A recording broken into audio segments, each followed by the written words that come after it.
પાકિસ્તાન પોતાની નાપાક હરકતોમાંથી બહાર નથી આવ્યું। પાકિસ્તાને ગઈકાલે પણ સીઝફાયરનું ઉલ્લંઘન કર્યું, પરંતુ એ બાદ ભારતના વિદેશ સચિવ છે તેમના દ્વારા એક મીટિંગ બોલાવવામાં આવી હતી અને આ જ મીટિંગની અંદર અનેક એવા અગત્યના નિર્ણય કરવામાં આવ્યા હતા અને ખાસ કરીને હવે ભારતીય સેના છે તેમને હવે ખુલ્લી છૂટ આપી દેવામાં આવી છે તેવી પણ ક્યાંક વાત સામે આવી રહી છે।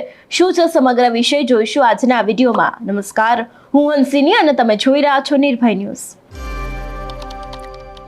ભારત અને પાકિસ્તાન વચ્ચે અત્યારે હાલ યુદ્ધની પરિસ્થિતિ ચાલી રહી છે। ક્યાંક આ યુદ્ધને વિરામ મળ્યો હતો, સીઝ ફાયર કરવામાં આવ્યું હતું, પરંતુ ક્યાંક એ જ દરેક વાતનું ઉલ્લંઘન કરીને પાકિસ્તાન દ્વારા ફરી એક વખત ભારત ઉપર હુમલો કરવામાં આવ્યો। જો કે એ બાદ તરત જ જે વિદેશ સચિવ છે વિક્રમ મિસ્રી તેમના દ્વારા એક પ્રેસ બ્રીફિંગ કરવામાં આવ્યું હતું। સૌથી પહેલા તો તેમને જ સાંભળીએ કે તે આ વિષયને લઈને શું કહી રહ્યા છે।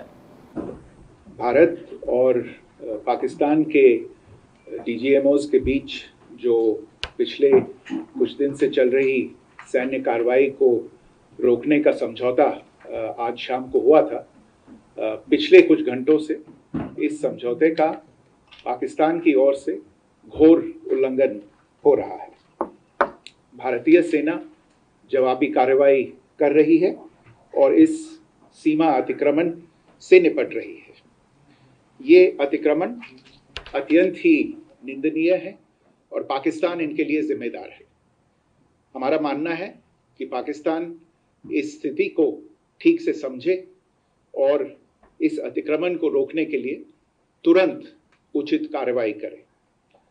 सेना ने इस स्थिति पर कड़ी नज़र रखी हुई है और उसे किसी भी अतिक्रमण से निपटने के लिए ठोस और सख्त कदम उठाने के लिए आदेश दे दिए गए हैं।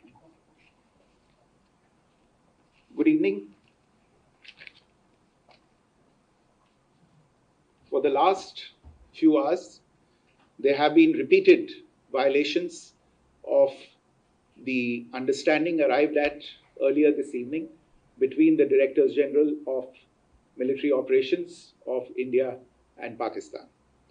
This is a breach of the understanding arrived at earlier today.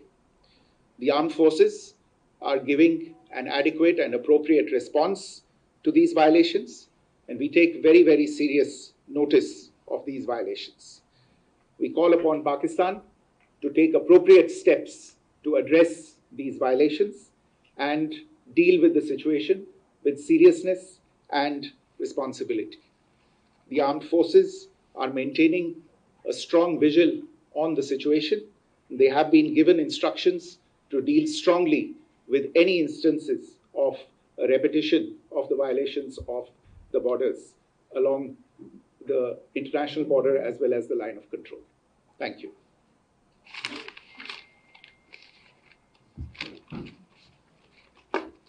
એટલે કે જે પ્રમાણે તેમના દ્વારા કહેવામાં આવ્યું હતું કે પાકિસ્તાન દ્વારા છેલ્લા કેટલાય કલાકોથી યુદ્ધ વિરામનું ઉલ્લંઘન કરવામાં આવી રહ્યું છે। ભારતીય સેના જવાબી કાર્યવાહી કરવા માટે હવે તૈયાર છે, આક્રમણોનો સામનો કરી રહી છે।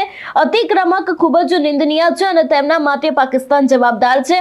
અમારું માનવું છે કે પાકિસ્તાને આ પરિસ્થિતિને યોગ્ય રીતે સમજવી જોઈએ અને આજે અત્યારે હાલ આક્રમણ કરવામાં આવી રહ્યા છે તેને રોકવામાં આવે અને તાત્કાલિક યોગ્ય પગલાં લેવા જોઈએ તેવી પણ વાત કરવામાં આવી છે।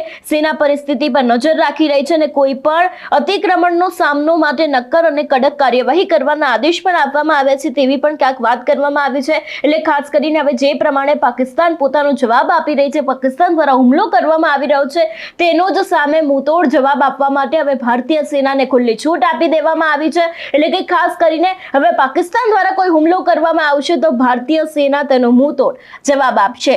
તમારું શું માનવું છે આ વિષયને લઈને અમને કમેન્ટ કરીને ચોક્કસથી જણાવજો। તેની સાથે જ અમારી ચેનલ નિર્ભય ન્યૂઝને લાઇક, શેર અને સબસ્ક્રાઇબ કરવાનું ભૂલશો નહીં। નમસ્કાર।